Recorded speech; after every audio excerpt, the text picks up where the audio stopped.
Bismillah, alhamdulillah, wa salatu wa salam ala rasulillah. Amma ba'd. Assalamu alaikum rahmatullahi wa barakatuh. Hurmatli do'stlar. Sabaqlar ustulantabız jin jana shaytanlar alami. Ötülüşü masalemiz jinlerden, shaytanlardan tosuluvchi sebepler, qurallar, jollar. Oşol masalede isti'ada masalesine to'xtalganmiz. Isti'ada degen Allohdan qo'rg'onu so'rao. Yana bu masalede ayttık, bu Allah'tan korgonu suronu El-Felak jana El-Nas süreleri öte жақсы bayandap ketken. Oşol masalede Kul a'udhu billahi mineşşeytanirracim. Kul a'udhu bi rabbil felak min şerri ma halaq deydi. Tangdın Rabbusundan korgonu surayım dep ayet deydi.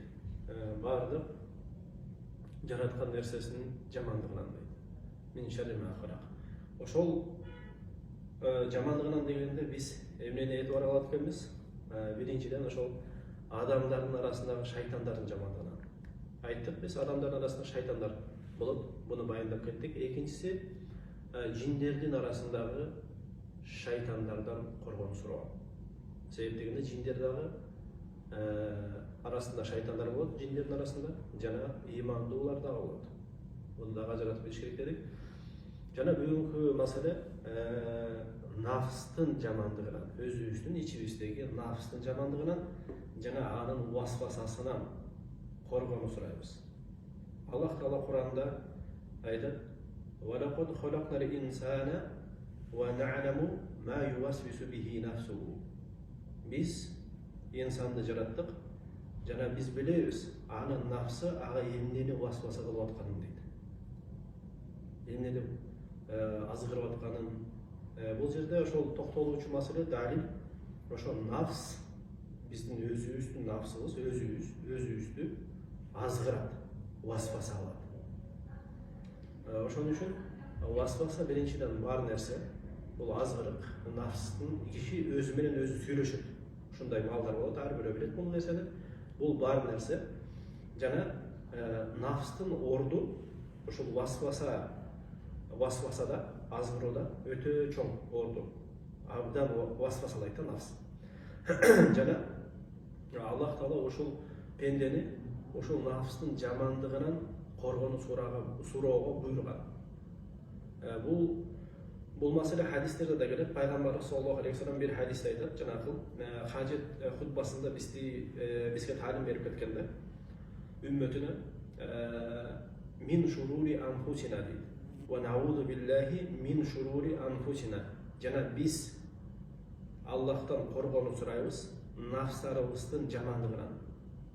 Böyle hadiste gelir. Peygamberimiz Abu Bakr aytadi, Peygamberimizden men suradım deydi. Allah'ın elçisi maga meni uşunday bir işke buyurучу deydi. Bir uşunday bir sözdü үйrөtчү.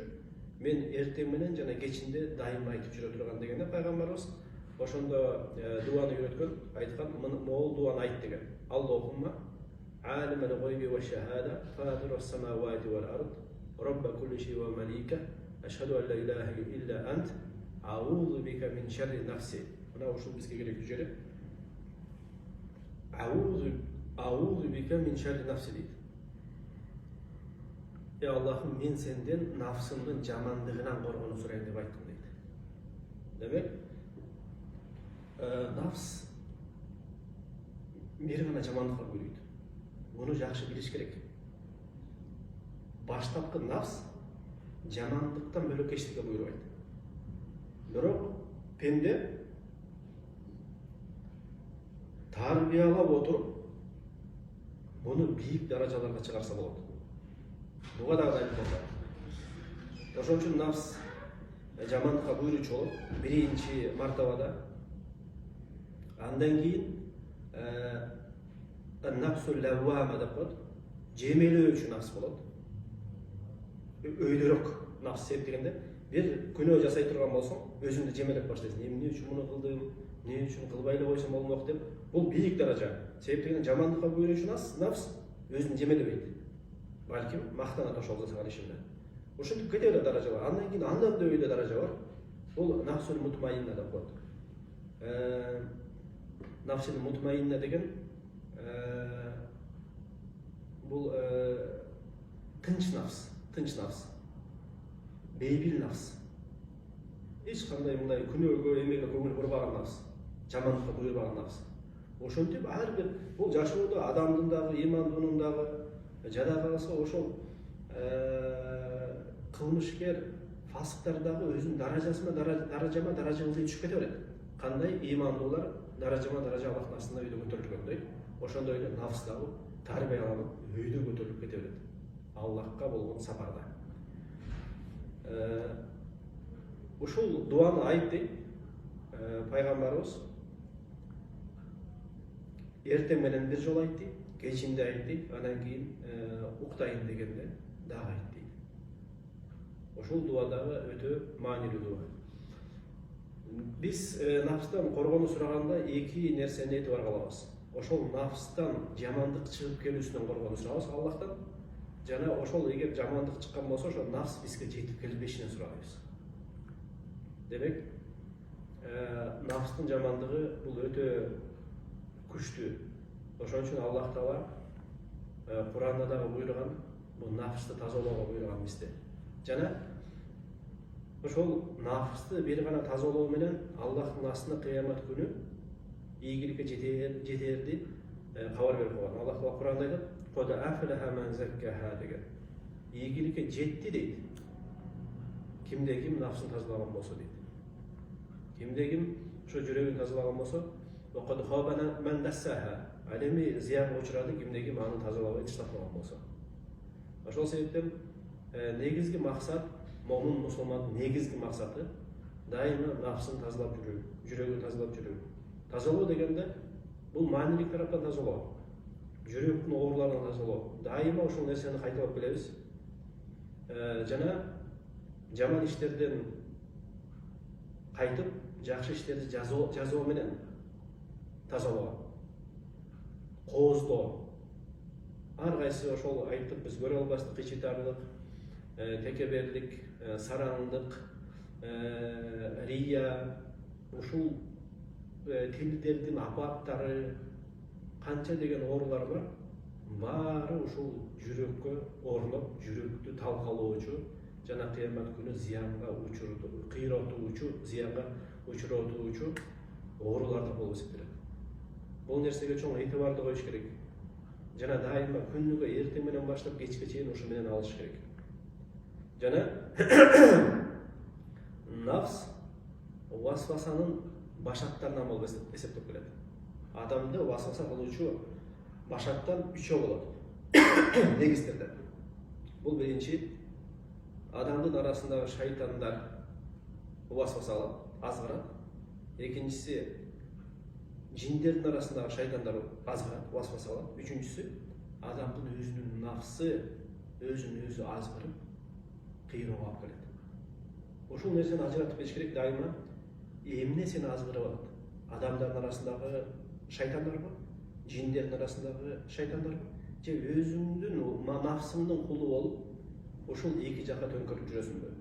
Ушуну жакшы аныктасаң, өтө жашоо жеңил болот, жана дарылануу дагы жеңил болот албетте.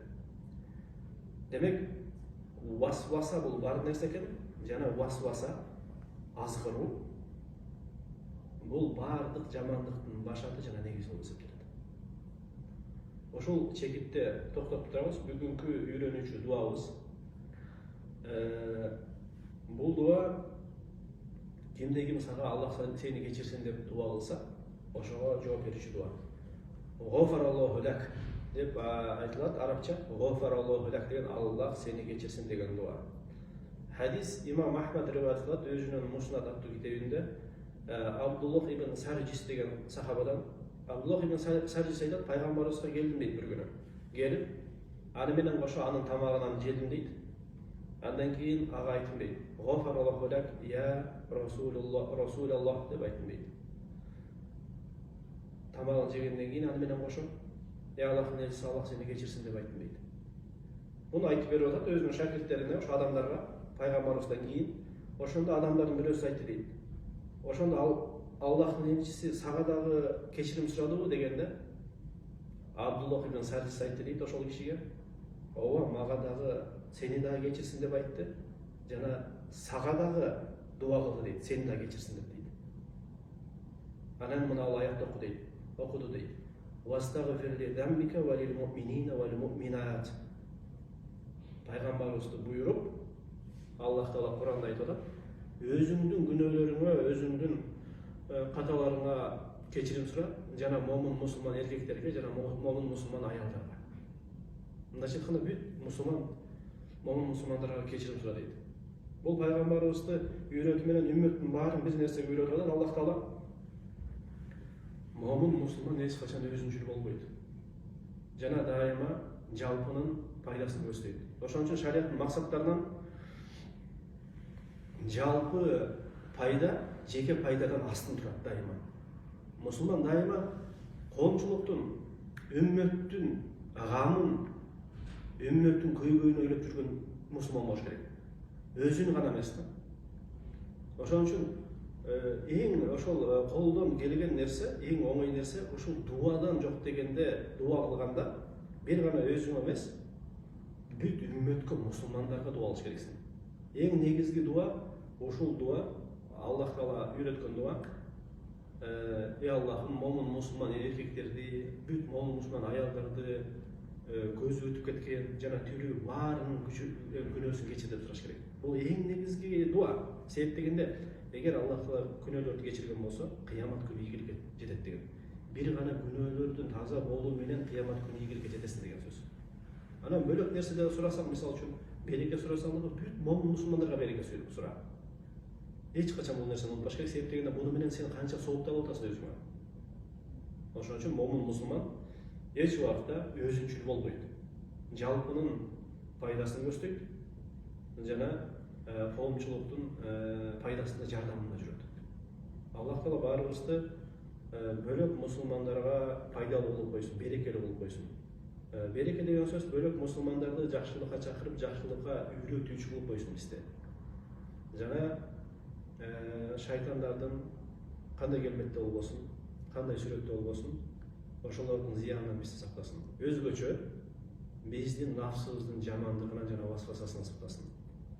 Жана ошол сабактарыбызды ихластуу, дайымдуу, берекелүү кылсын. Көрүшкөнчө сак саламат болуңуздар. Субханакаллахумма ва бихамдика ашхаду ан ла илаха илля анта астагфирука ва атубу илейк. Ассаламу алейкум ва рахматуллахи ва баракатуху.